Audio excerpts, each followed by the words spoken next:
Here on Kiwi. The Radio Wammo Breakfast. Talking politics with Russell Norman. Co-leader of the Greens, Russell Norman it is. Good morning to you, Russell. Good morning, Wammo. Now, it was last week, or I forget, the week before, we were talking about the Blue-Greens conference and some of the ideas that they were coming up with from the National Party for the environment here in New Zealand.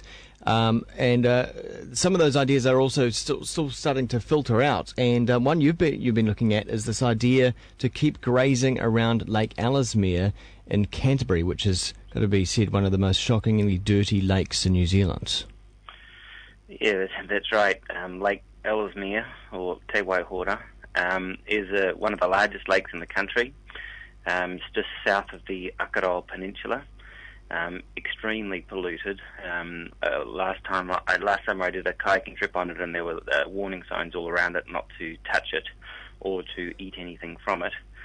So one of the initiatives of the Department of Conservation has been to slowly end the leases on conservation land on the edge of the lake, and these leases allow for grazing of cattle. Right. And so they're slowly ending those leases so that they at least remove the cattle from the edge of the lake, where a lot of their feces and urine is just going straight into the lake.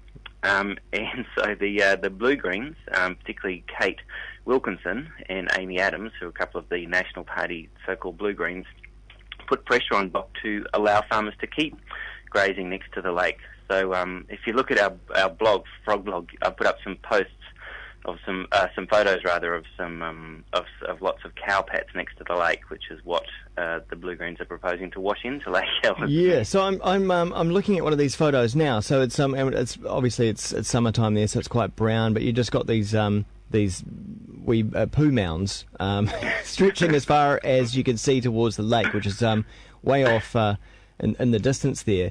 There's no vegetation there. There's nothing between the paddocks and the lakes, is there?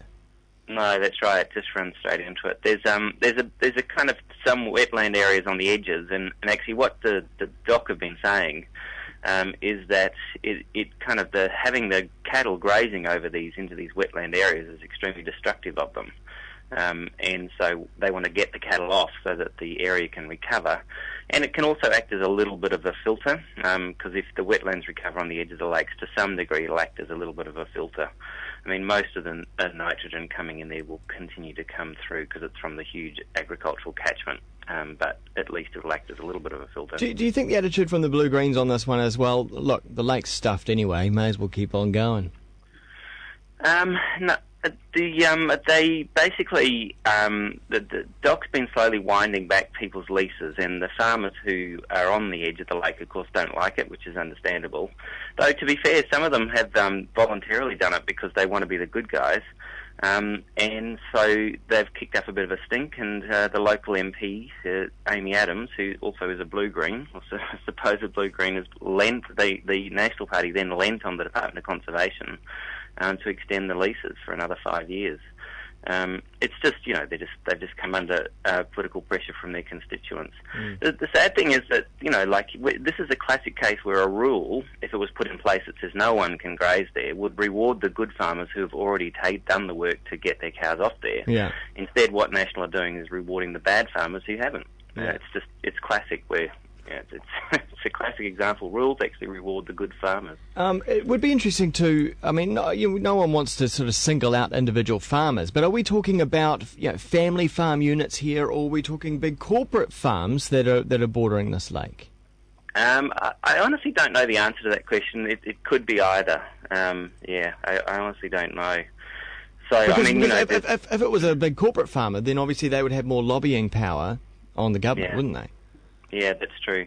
I just don't know the answer to that. I mean, we know that across, particularly in Canterbury and Southland, as there's been this huge expansion in dairying, that it's much more corporate farms than it is elsewhere, like the Waikato or something like that. But I don't know about this particular case.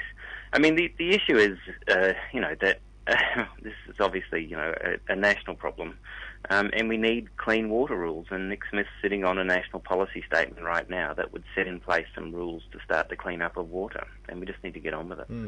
Hey, finally, Russell, a few speeches in Parliament yesterday. The Prime Minister setting out his plan for the year. One of those involves attacking the public service, trimming the fat, as it were. Do you think there's much fat to trim?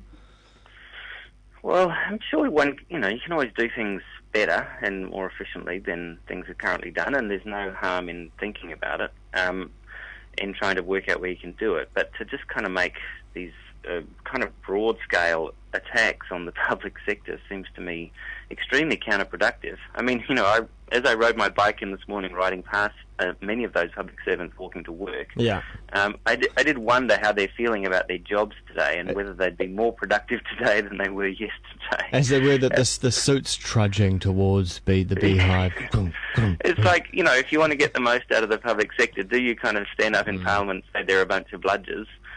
Or do you get out there and really respect the work and we want to work with them to actually be more efficient? I mean, come on. I was thinking about it yesterday, actually, when I'd heard about this speech and how strange it is where the public, the government represents the public service and everything, and they're meant to be working all as one, but there's this attack going on, and inside the greater organisation of government. It's it's eating itself in some ways. Weird. Yeah, well, I mean, government often doesn't agree with the public service. Like, Michael Cullen was famous for criticising Treasury for being so right-wing.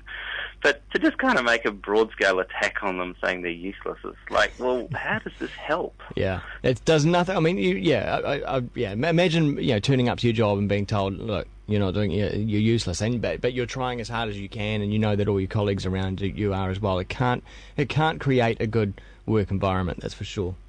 No, and if you want to improve efficiency, the way you do it is you get people on side and you go, okay, how do we make this a better workplace so we all feel great about it?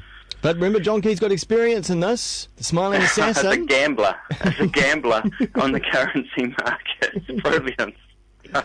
Hey, thanks very much, Russell. Cheers. Okay, cheers, mate. See ya, co-leader of the Greens, Russell.